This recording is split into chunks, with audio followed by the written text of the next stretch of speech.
جمعے کے دن آ جائے تو بات دراصل یہ ہے کہ جمعے کی بہت اہمیت ہے۔ حضور صلی اللہ علیہ وسلم نے اس کی بہت اہمیت بیان فرمائی، حضرت مسیح علیہ السلام نے بڑی اہمیت بیان فرمائی، اور جب یہ جمعے کے ساتھ آیا ہے، عید کے ساتھ جب جمعہ آ گیا ہے، تو اسی میں اسی رسول نے جس نے اس کی اہمیت بیان فرمائی، اس نے یہ چھٹی دی، رخصت دی کہ اگر کوئی چاہے تو یعنی جمعہ کی نماز پڑھ لے، اور چاہے تو وہ اپنے طور پر ظہر کی نماز یعنی باجماعت اس محلے میں نماز ہو جائے۔ دراصل عید کے لیے مختلف اس علاقے کی گویا بہت سارے محلوں یا بہت ساری بستیوں نے اکٹھے ہو کے عید کے لیے جمع ہونا ہوتا ہے، اور جمعے کے لیے بعض اوقات انسان ایک محلے کی مسجد میں جمع ہو جاتا ہے، اور یا ایک شہر کی مسجد میں جمع ہوتا ہے، اور باجماعت نماز اپنے محلے کی مسجد میں ہوتی ہے۔ تو عید چونکہ بہت سارے محلوں یا بہت سارے شہروں کا اکٹھ ہوتا ہے، اس لیے اس میں حضور صلی اللہ علیہ وسلم نے یہ سہولت دی، لیکن ساتھ ہی یہ فرمایا کہ ہم تو عید کے ساتھ ساتھ جمعہ بھی پڑھیں گے، اور گویا پسندیدہ حضور نے یہ فرمایا کہ حضور جمعہ بھی پڑھتے تھے، لیکن ساتھ یہ اجازت دے دیتے تھے کہ اگر کوئی اس میں آ سکتا ہے تو آ جائے، ورنہ وہ اپنے محلے میں باجماعت نماز ظہر کی پڑھ لے، تو اس میں کوئی حرج کی بات نہیں ہے۔ یہ ایک سہولت ہے کیونکہ عید کا دن ہے، جس طرح بھی پہلے ہوا کہ اس میں مختلف تقریبات، مختلف کچھ کھیل کے، کچھ کھانے پینے کے پروگرام ہوتے ہیں، تو اس میں لوگوں کو یہ سہولت دے دی، کیونکہ الدین یسرن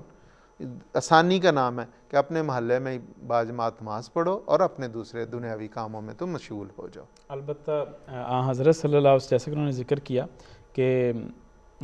اصل تو یہ اجازت بھی یہ موجود ہے کہ الگ جمعہ اپنا اپنا پڑھ سکتے ہیں، البتہ آپ وسلم نے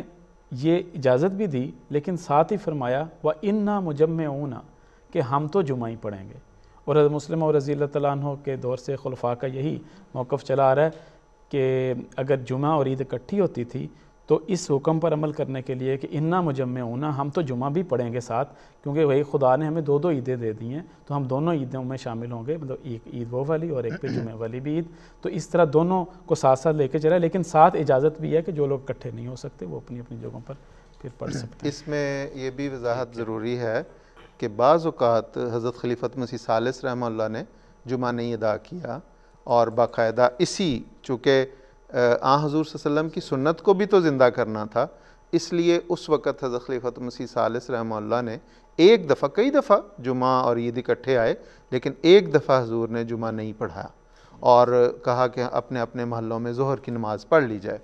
اور اسی طرح مجھے یاد ہے کہ موجودہ حضرت صاحب جب ناظر اعلیٰ تھے، امیر مقامی تھے ربوہ میں، تو اس میں بھی ایک دفعہ ایسا ہوا کہ جمعہ نہیں ہوا بلکہ اپنے اپنے محلوں میں ظہر کی نماز ہو گئی تھی۔ لیکن جس طرح منصور صاحب نے کہا کہ خلفاء اور انبیاء کا ایک اپنا مقام اور ایک اپنا مجاہدہ ہوتا ہے، اور ہمیشہ وہ اس چیز کی طرف، حضرت خلیفۃ مسیح ثانی رضی اللہ تعالیٰ عنہ نے فرمایا کہ یہ وہ باقاعدہ جو پنجابی کا محاورہ ہے کہ دو اور چوپڑیاں، کہ دو روٹیاں اور ساتھ چپڑی ہوئی گھی کے ساتھ ہم تو وہ کھائیں گے، اور یہ دراصل خلفاء کا ایک مقام ہے۔ اس لیے خلفاء عموماً اس مجاہدے والے طریق کو اختیار کرتے ہیں، ورنہ اس میں اجازت ہے۔ اور دونوں چیزیں تو منبع تو ان کا ایک ہی حضور صلی اللہ علیہ وسلم سے کہ حضور نے دونوں پڑھی، اس لیے ہم دونوں بھی پڑھ لیتے ہیں، حضور نے رخصت دی تو حضور کی رخصت کے مطابق فائدہ بھی اٹھا لیتے ہیں، وہ رہتے ہم اسی دائرے کے اندر ہیں، اس سے الگ کوئی چیز نہیں ہے۔ جزاک اللہ خان صاحب۔